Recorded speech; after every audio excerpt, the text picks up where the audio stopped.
In a quiet village on the edge of a small Filipino town, there lived a boy whose voice was unlike anything the people around him had ever heard. A voice that carried emotion, grit, and a soulful echo that felt older than his years. And though he came from a humble background, with a home built from patched wood and tin sheets that clattered in the evening wind, he carried within him a burning dream, a dream to stand on a world stage, to be seen, to be heard, and to finally prove that greatness can rise from anywhere, even from the forgotten corners of the world. And every morning, he would walk along the dusty path behind his house, humming melodies he learned from an old transistor radio, the same melodies sung by legends long gone, especially the one he admired the most, Elvis Presley, whose deep, powerful tone he practiced endlessly until his voice began to sound astonishingly close to the king himself, making neighbors pause and wonder if the voice coming from that small home was truly real, or just a remarkable gift waiting to be discovered.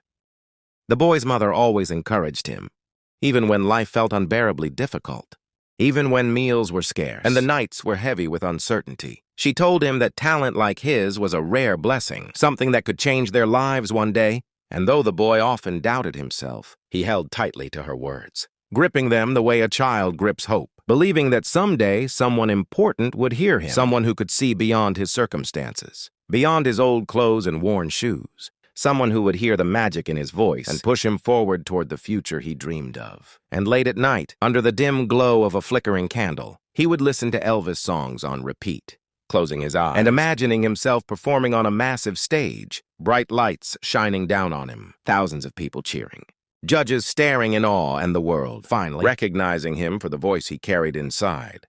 One day, as fate would have it, auditions for America's Got Talent were announced online, and the boy's friends gathered around him, nudging him, encouraging him, insisting that he had to try, that he could not let fear hold him back any longer. And although the thought of traveling so far intimidated him deeply, something inside him whispered that this was the chance he had been preparing for. His whole life, a rare door opened by destiny itself, and with trembling hands, he recorded a short audition clip, using his friend's borrowed phone, singing an Elvis song with every ounce of heart he had, each note echoing through the tiny room where they stood. And when they submitted it, they laughed nervously, not expecting much, yet hoping quietly that maybe, just maybe, someone important would hear what they heard.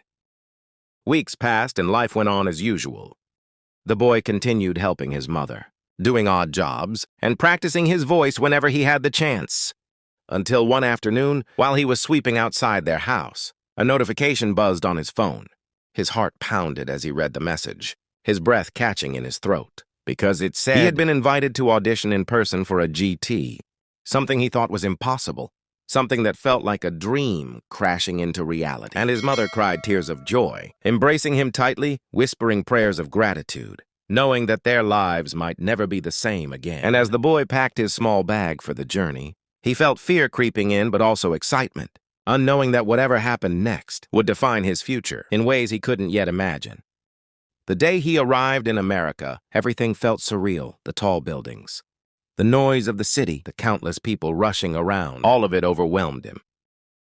Yet it also filled him with a strange sense of purpose, as if he was exactly where he was meant to be. And on the morning of his audition, he stepped into the AGT studio for the first time.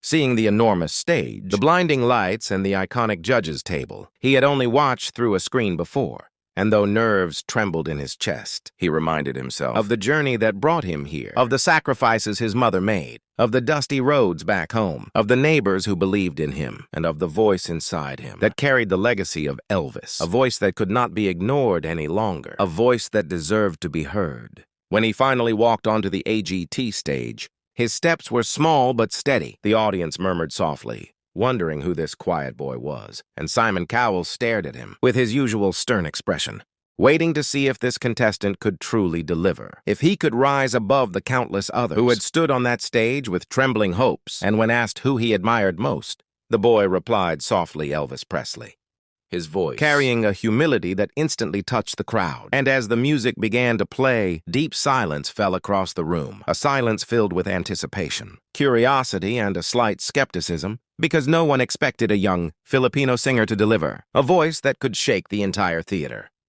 The boy closed his eyes, took a deep breath, and as the first note escaped his lips, the audience gasped a sound of genuine shock, rippling across the room like a wave, because the voice they heard was unmistakably Elvis, like rich, powerful, gritty, and filled with emotion, making people straighten in their seats, jaws dropping in disbelief. And Simon Cowell leaned forward instantly, his eyes widening, as he realized this wasn't an ordinary performance. This was something rare, something extraordinary, something unforgettable. And as the boy continued singing each note, pouring from his heart, the crowd's reaction grew louder.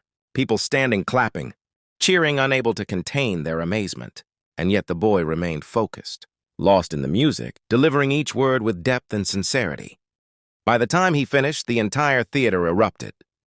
People shouting, applauding, cheering wildly, and Simon Cowell sat back in his chair, completely stunned, his expression softening, in a way that only happened when he witnessed something truly phenomenal, something that struck him deeply. And after a long moment of silence, filled with emotional weight, Simon told the boy that his voice was not only shockingly good, but unbelievably authentic, a rare gift that captured the spirit of Elvis, without feeling like an imitation. And the other judges nodded, praising him, calling him incredible, calling his performance one of the most surprising and powerful auditions of the season. And the boy felt tears filling his eyes, overwhelmed by the love, the recognition, and the dream he had carried for so long.